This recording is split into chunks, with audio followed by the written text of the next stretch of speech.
Ever wondered what it takes to turn water into whiskey?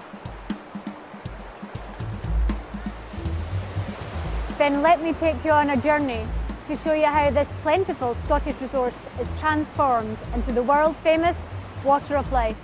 Come with me.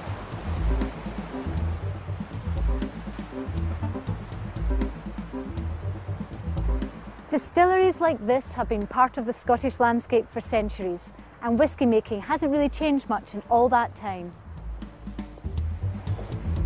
The journey begins with the grist mill. This machine grinds down the malted barley stored above before it travels to the mash tun.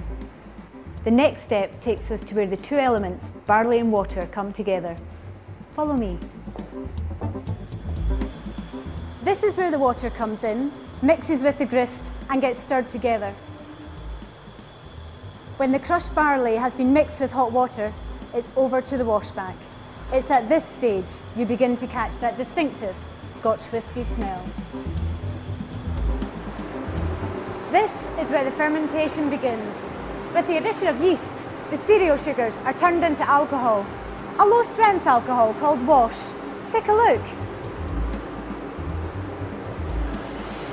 It's all now taking shape, and a really crucial part of the process begins in these stills.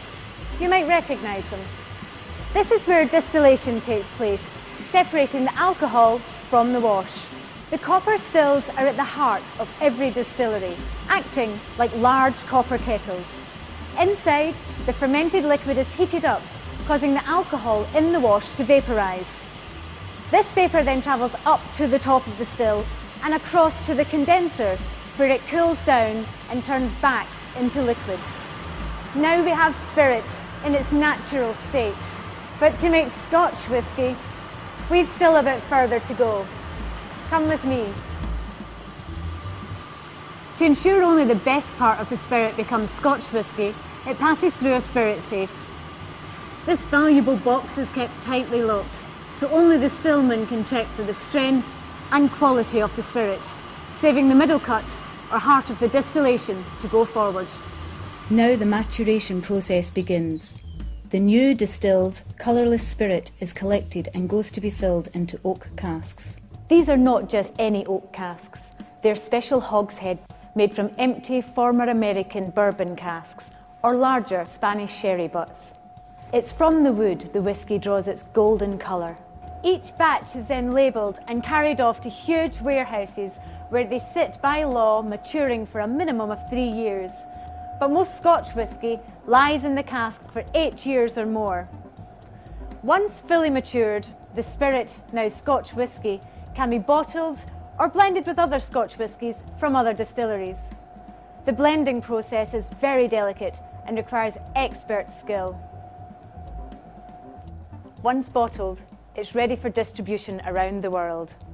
Now you can finally get to enjoy it. After the long journey, this is where it all ends. The perfect accompaniment to an evening with friends.